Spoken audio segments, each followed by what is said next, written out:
Hello and welcome to the Extended Greg YouTube channel. I'm Greg, and on today's show we're going to be assembling a DIY handheld game kit. It's just a quick solder project, so stay tuned. We're about to get extended. So it's a Tetris type game, so we can hit one of the buttons.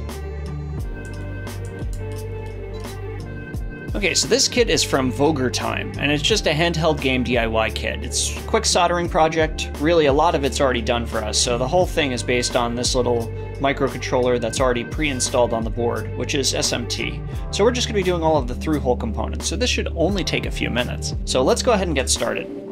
So the first thing that we're going to do is we're actually going to install all 6 of the buttons all at once. So we have the 6 buttons here. We're going to install them. And it does have indications on which side is which because of the silk screening. And not to mention, we know it's all going to be facing forward at the end of the day. So we're going to press them in. The pins on these particular buttons are asymmetric, so they only fit in one direction. And that's just a directional D-pad, and then the 2 action buttons. And we'll flip it over, place it down.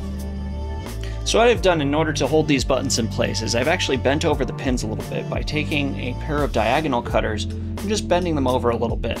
Sometimes the holes will be sized in order to be able to retain the buttons without any additional mechanical force, but in this particular case it was a little loose. So instead of them all falling out every time I tried to flip it over, just held them in with a little bit of pin bending. So let's go ahead and solder it.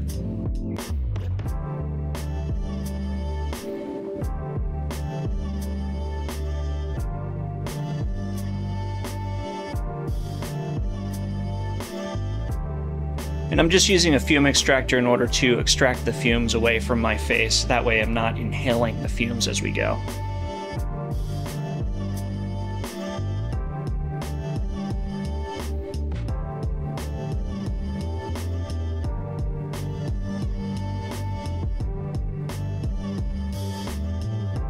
So that's all 24 pins on the 6 buttons that are now completely rock solid.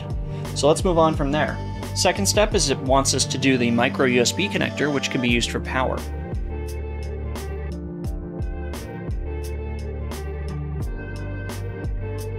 And there's 2 rows of pins in here, so I just had to make sure to seat those before I sat the rest of it. But now that it looks like it's holding just fine. So we'll be able to put that down and solder that as well. We want to make sure that it's sitting flush, so we'll solder the first pin, which is one of the ones that it's leaning on. We'll double check, it is sitting flush, and then we can solder the remainder.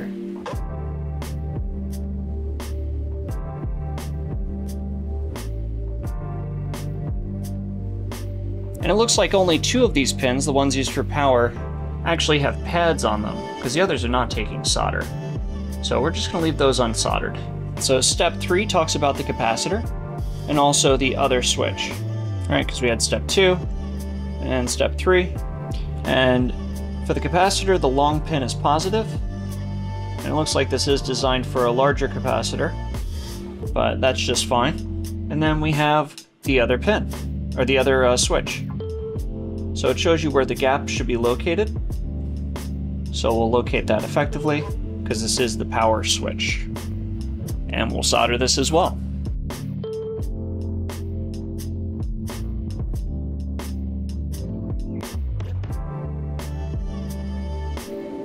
Because these leads are a little bit long, we're going to clip them,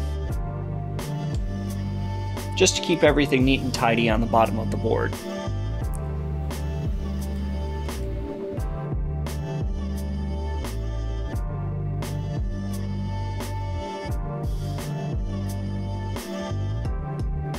And what I just did is I put it in the place for the buzzer.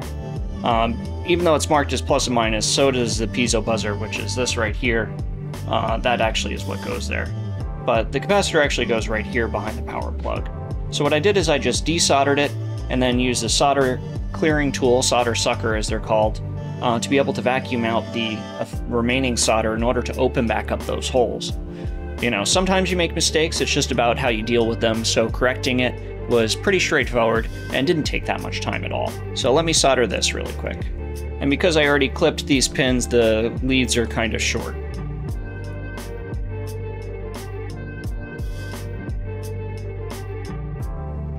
Right, so that's in. And then we have our buzzer, which the positive is indicated on the top. So we'll line that up and pop that in.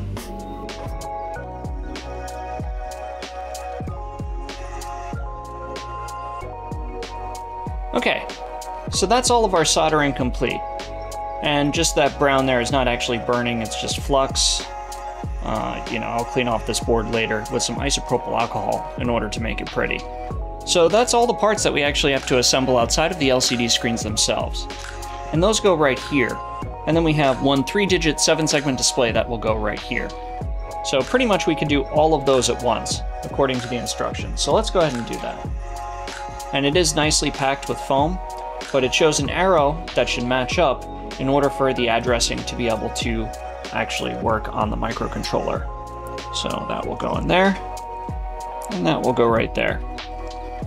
And we want to make the gap consistent on it so that way it looks like a single screen. So let's go ahead and tack these in place first before we put the 7-segment display. Now something I just found is that this switch is actually taller than this particular component. So what I'm going to do is I'm going to bend the pins just like we did before for the switches. And just one on each corner should be enough. There we go. Now they're holding steady. And we'll tack the first one.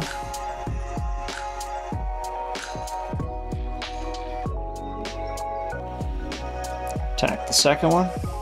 I'm just giving a little push from the outside as it cools, just to make sure that it's sitting flush against the other panel.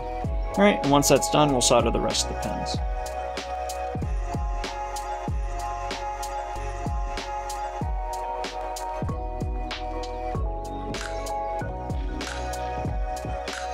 Especially on this component, we don't want to use too much heat, otherwise it could burn the component and cause it not to function. Okay, so that's done. Still has a plastic protection over it. We're going to leave that on until we're completely fully assembled. That way we don't damage it. So next we have this, and we see that the numbers that are printed on the silk screen correlate to the decimal points in the numbers as they're shown on the screen. So we'll do that. We're going to bend the pins again just to make sure that everything is easy for us as possible.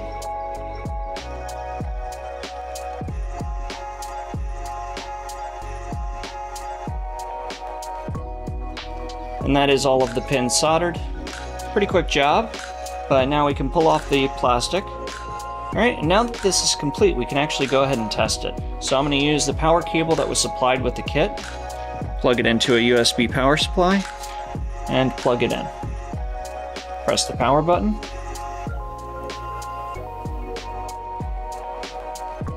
And we see it powers up. So it's a Tetris type game, so we can hit one of the buttons.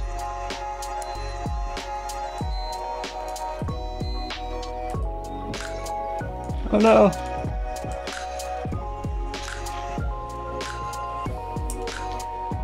So you get the idea of exactly what's going on. So this is just a game of Tetris. It's something that's very addictive, and I like the fact that it has the original music, which is a Russian folk song that actually starts it when you first turn it on. So that's a very nice touch. Now it does have a case as well, so let's go ahead and put that together.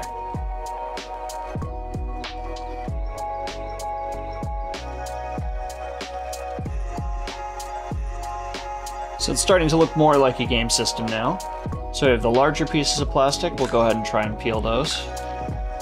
Okay, so after much effort, I was able to strip all of the protective paper off of this. And the way that this assembles is like a jigsaw puzzle. So it just, the pieces fit in together, and obviously places where there's connectors, there's holes and things like that. So we're just gonna put down the flat piece that has no holes. We're gonna put it on the bottom. And this does have a place for a battery compartment, but I'm actually not gonna use that in this particular application. But it does have holes in order to mount it and also for cables to come through. But because I'm not gonna utilize that, we're just gonna place it on. See, and if you can look here, what it shows is that it has these tiny standoffs that go between the board and the back plate, and then the gold standoffs that go between that and the front plate to make the spacing for the buttons. So let's go ahead and assemble that.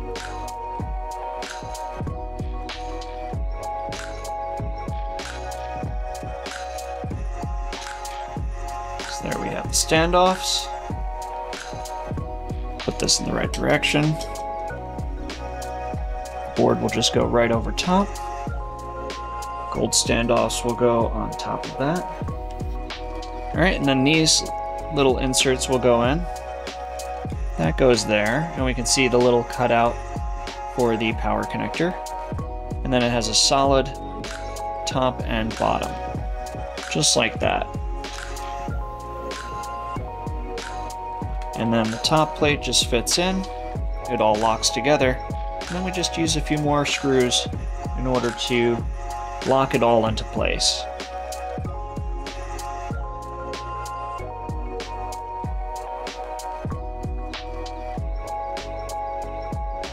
Alright, and now the game is complete.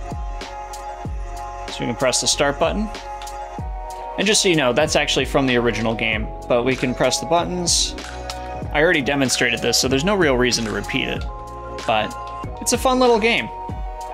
And we see when we lose, it starts over.